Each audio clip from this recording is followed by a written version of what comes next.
Hey guys, welcome back to the channel. I'm Nick Saros, and next to me today I've got the Alfa Romeo 4C. That's a pretty special car, I think, or maybe it's not, because quite honestly it's gotten lost in translation. I don't think very many car enthusiasts are talking about it anymore, and I really want to understand why. So we're going to go for a drive. I'm going to give you my impressions, and we'll see if this car is worth owning or not. Alright, all that's coming up. We're going for a drive right now.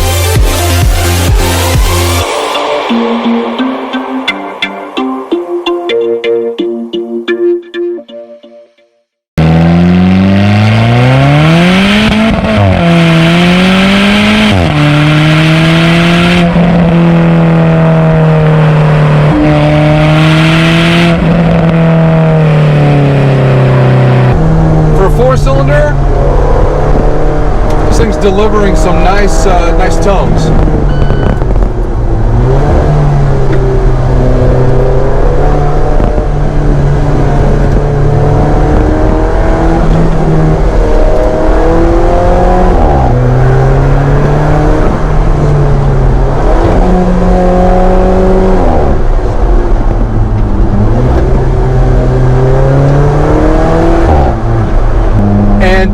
In part because of this great engine. I mean, this four-cylinder turbo, I think it's producing something like 22 pounds of boost.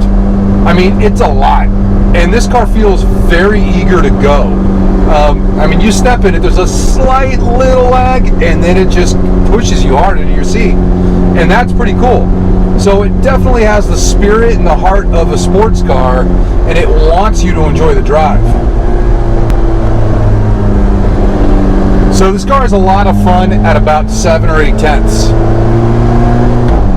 If you push it farther than that, I think it kind of does some weird stuff. Like, the front end does feel pretty darty. I don't know if it's just this particular car or if all 4Cs have that as a trait, but it doesn't build a lot of confidence in, you know, the ability as a driver to push it all the way, right?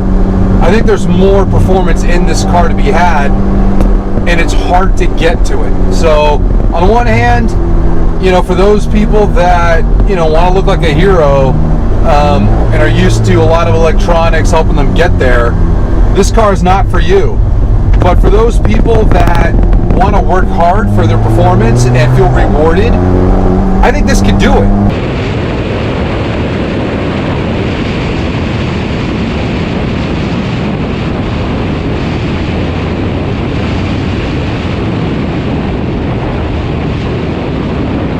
So these brakes are actually pretty good in a straight line. I think 60 to 0 stops are right around 100 feet. I think maybe even 99. That's really, really good. But that's not because the brakes are great. That's because this car weighs very little. I mean, I think this car is well under 2,600 pounds. And in today's world, that's incredibly light. You just don't get that. Now, the number one killer for any car is weight. And when you take the weight out, it enhances everything. That's why a car like this with the carbon fiber tub can have, number one, a really zippy feeling motor because it doesn't have a whole lot of weight to push. Also, it can have great brakes because there's not a lot of weight to stop. Those are things that really matter to an enthusiast. When you're going in a corner and the car feels very planted, doesn't roll a lot, that's due because of the weight. There's less weight transfer. So today we do have, you know, advanced suspension systems that use magnetic ride control to help balance all that out and kind of dial it out, almost like it's really a magician's trick. I mean, it's the weight is there, but the car starts to feel like it's not. But when you get into a car like this and you actually drive this fast, you can tell that no, The trickery is one thing, but to actually have a lightweight car is a completely different other thing. And the Italians have done a good job on this one. So, if you are planning on buying one of these cars, the first thing you're going to notice just driving around town is how sluggish this transmission feels. I believe it's a twin clutch transmission, and I gotta say, it's just, for the everyday stuff, especially from a complete stop to starting to go, it's just a slush box. I mean, it just doesn't like it at all. Like, here we are, totally stopped. There we go, and then it goes. It just feels like it's kind of lazy doing the everyday thing. So, something to consider.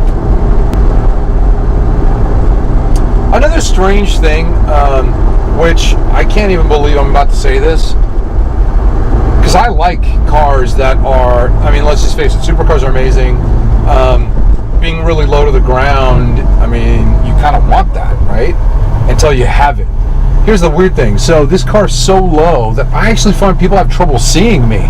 There's been a couple of times where I'm like changing lanes or something, and cars are just trying to merge into my lane. They don't even see me there. So I think that has to do with the fact that it's that low.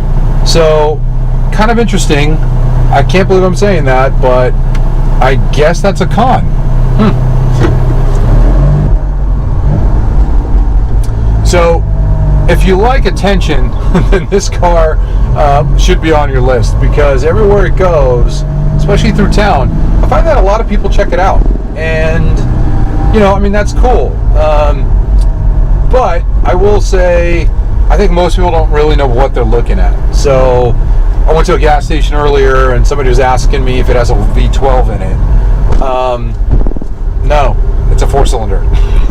So, but you know, that just goes to show you that this design does strike the imagination of people, whether they're car people or not. So I think that's kind of cool. I'm going to put that in the pro category. I don't know if you guys can tell, but I'm pretty tall, and I am not comfortable. I feel like I'm hunched forward because these seats just don't hold me in that well. Now, mind you, most Italians aren't 6'2", right? And 230 pounds, but I am. And for me, this is definitely a con. I want a more comfortable seating position, or at least a more supportive one. Now, that being said, this is fine for short drives, but if you're going to be driving on like a road trip or something, be prepared for some punishment. All right, guys, so that's our drive in the Alfa Romeo 4C. Let's recap some stuff. Suspension. Didn't like it.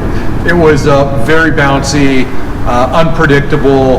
The car itself felt darty. Even at like regular driving speeds, it kind of keeps you on your toes, which if you really want that kind of experience, go for it. I found it tired me out pretty quickly and made me want to get out of the car. So I didn't like the suspension. Steering. Again, the steering is non-assisted, which means you got to really muscle it around when you're going slow in parking lots and stuff.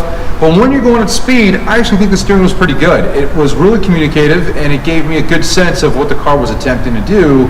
As my turning would happen, I could feel even the roll on the tires, which is pretty cool. Comfort. There isn't any. We'll move on past that point. Power.